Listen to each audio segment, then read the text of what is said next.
तर आता आपण क्षीरसागर सरांच्या स्टुडिओमध्ये आहेत. हे क्षीरसागर सर आहेत. नमस्कार. यांचा हा स्टुडिओ आहे बारामतीतला and one of the best studios आपण पुणे डिस्ट्रिक्टमधला म्हटलं तरी चालेल. सर थोडीशी माहिती देतील आपल्याला स्वतःच्या स्टुडिओबद्दल. आता सर थोडंसं बोला. हा. सध्या आपण उभे आहोत ते याला कंट्रोल रूम म्हणतात. इथून सगळं रेकॉर्डिंग कंट्रोल केलं जातं, एडिटिंग केलं जातं. त्याच्यामध्ये हे जगातल्या फार उच्च कोटीची जी काही मॉनिटरिंग सिस्टीम्स आहेत त्यापैकी एक म्हणजे जेनेलिक. ही सिस्टीम इथे आहे. बाकी नोएंडो सॉफ्टवेअर इथं वापरलं जातं रेकॉर्डिंगसाठी. तर ही जी कंट्रोल रूम आहे, या कंट्रोल रूममध्ये म्युझिक डायरेक्टर जे कोणाचं गाणं असेल ते, शिवाय मग कोण एडिट जो करतो तो जो इंजिनियर असतो, एडिटिंग इंजिनियर असतो, रेकॉर्डिंग इंजिनियर असतो, ते लोक इथे असतात. इथून जो टेक्निशियन इथून या माईकवरती बोलतो ते तिकडे हेडफोन जे दिलेले असतात आर्टिस्टना ते त्यांना ऐकू जातं हेडफोनवरती. म्हणजे इन्स्ट्रक्शन्स त्यांना करतात, केव्हा सुरू करायचं, केव्हा थांबायचं, कशा पद्धतीनं रिपीट करायचं, नाही करायचं, हे सगळे इथून इन्स्ट्रक्शन दिले जातात. आणि तिथून जे ते गातात किंवा बोलतात ते या स्पीकरवरती आम्हाला ऐकू येतं. तर ह्याच्यासाठी तसं म्हणलं तर अकॉस्टिक इंजिनिअरिंग प्रमाणे हा स्टुडिओ आहे. त्याच्यासाठी खूप मोठं it is completely different engineering than other. तर हा स्टुडिओ डिझाईन केलाय डॉक्टर मांडणांची जी मुलगी आहे ती आर्किटेक्ट झाली नुकतीच आणि आता ती मुंबईला खूप मोठ्या फर्म मध्ये असते. तर तिनं हा डिझाईन केला पूर्ण स्टुडिओ. आणि शर्मा म्हणून जे आहेत त्यांनी हा पूर्ण बनवला. बारामतीतले खूप चांगले फर्निचर मेकर आहेत. ऍक्च्युली त्यांनी हा स्टुडिओ कम्प्लीट बिल्ड केला. हा जो आहे हा वेटिंग झोन आहे. जे आर्टिस्ट बरोबर किंवा डायरेक्टर्स बरोबर, म्युझिक डायरेक्टर बरोबर जे लोक ऍडिशनल घेतात त्यांच्यासाठी अदर दॅन आर्टिस्ट जे कोणी लोक असतात किंवा अकंपनीमेंट्स असतात, जोपर्यंत सेटिंग लागत नाही तोपर्यंत इथे त्यांना बसायची सोय असते. त्यानंतर ही जे आहे त्याला आम्ही आर्टिस्ट रूम म्हणतो. आर्टिस्ट म्हणजे जे आर्टिस्ट येतात, गाणारे आर्टिस्ट जे असतात किंवा वाजवणारे जे असतात ते ह्या रूम मध्ये असतात. या दादा आत या.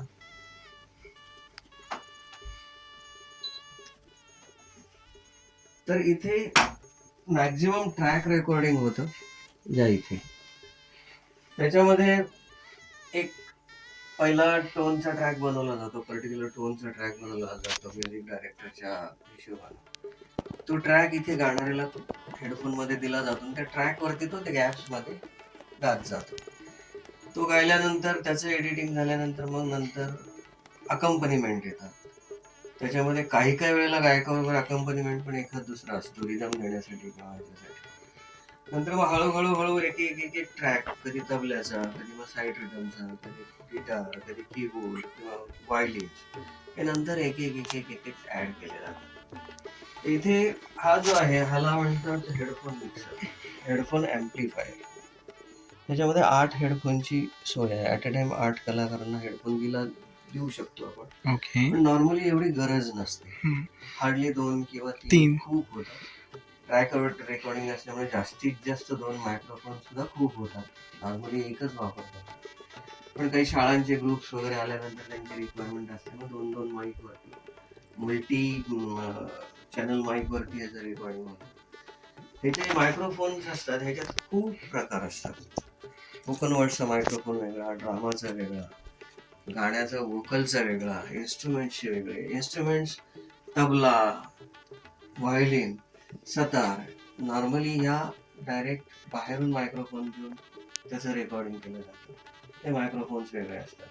बाकी कीबोर्ड म्हणा किंवा काही गिटार्स म्हणा जे डायरेक्ट लाईनी नसतात त्याला मायक्रोफोनची गरज नसते. तो डायरेक्ट त्या कंट्रोल रूम मधनं त्याची लेवल कंट्रोल केली जाते आपल्या गाण्याच्या रिक्वायरमेंट. तर हे कम्प्लीट अकॉस्टिक इंजिनिअरिंग हा शास्त्रच पूर्ण वेगळं आहे आर्किटेक्चर मध्ये सुद्धा. तर याच्यामध्ये ह्याचं कन्स्ट्रक्शनचं नेम पुन्हा जेव्हा तुम्ही याल तेव्हा कसं कन्स्ट्रक्शन असतं याचं त्याची माहिती मी देईन तुम्हाला. त्याच्यामध्ये हा ऍडिशनल एक पियानो आहे ज्याला आपण ग्रँड पियानो म्हणतो. हा ग्रँड पियानो नाहीये, हा इलेक्ट्रिक पियानो आहे. ग्रँड पियानो लाईक मोठा असतो. तर काही लोकांची रिक्वायरमेंट असते at a time 2 keyboard, 3 keyboard, 2 piano पाहिजे. तर त्याला हा पियानो सुद्धा आपण रेंटवरती देतो की येणाऱ्याचं काम तेवढ्यासाठी आणून आहे. 11th आवरला काही लागलं तर असावं म्हणून हा ठेवला. आता हे मायक्रोफोन आहेत, हे नुमनचे मायक्रोफोन आहेत. This is the best company in this field, Neumann microphones. Human. Neumann, Telefunken या जगातल्या काही नावाजलेल्या कंपन्या आहेत, त्यांचे हे मायक्रोफोन्स आहेत. आता एक मायक्रोफोन्स हा 60-70 हजारला एक माईक स्टार्ट होतो. ते जवळजवळ 22 लाखापर्यंतचे मायक्रोफोन असतात. माय हा 1.25 गुडनेस. लाखाचा एक माईक आहे, असे हे 2 आहेत. ह्याच्यामध्ये भरपूर व्हरायटी ऑफ मायक्रोफोन्स खूप आहे. प्रत्येकाचे इम्पिडन्स वेगळे असतात. रिक्वायरमेंट प्रमाणे मायक्रोफोन्स वापरलेले असतात. म्हणजे मेल वोकल वेगळा, फिमेल वोकल वेगळा, फ्लूटसाठीचा वेगळा. फ्लूटला काही तुम्ही डायरेक्ट लाईनिंग देऊ शकत नाही, त्याचा इन्स्ट्रुमेंटचा वेगळा, जनरल रेकॉर्डिंगचा वेगळा, प्रिसिशन रेकॉर्डिंगची वेगळी, डिपेंड्स. आणि हे जे मायक्रोफोन्स वापरायची सुद्धा एक त्याची सवय असावी लागते. नाहीतर नॉर्मली काय होतं, मायक्रोफोन समोर शाउटिंग चालत आहे, ओके. प्रत्येकाचे इम्पिडन्सेस वेगळे असतात. अच्छा, सो हा एक जनरल लुकआउट आहे स्टुडिओचा, पण हे खूप मोठं इंजिनिअरिंग आहे. सगळं तुला मोनोग्राम दाखवतो आमच्या स्टुडिओचा. ओके. तू सी एक मिनिट आलो. हो सर. तर काय सुंदर इथे दिसत आहे. सगळ्या लाईट्स बंद करून इथे म्हणजे हे खूप अट्रॅक्टिव्ह पद्धतीने बघू शकता तुम्ही, जीचा सिम्बॉल इथे काढला गेलेला आहे. तर हे बघण्यालाच इतकं पॉझिटिव्ह वाटतं आणि असं वाटतं की वा, म्हणजे काय किती एनर्जी आहे या स्टुडिओमध्ये आत्ता, हे मी सांगू शकत नाही शब्दात.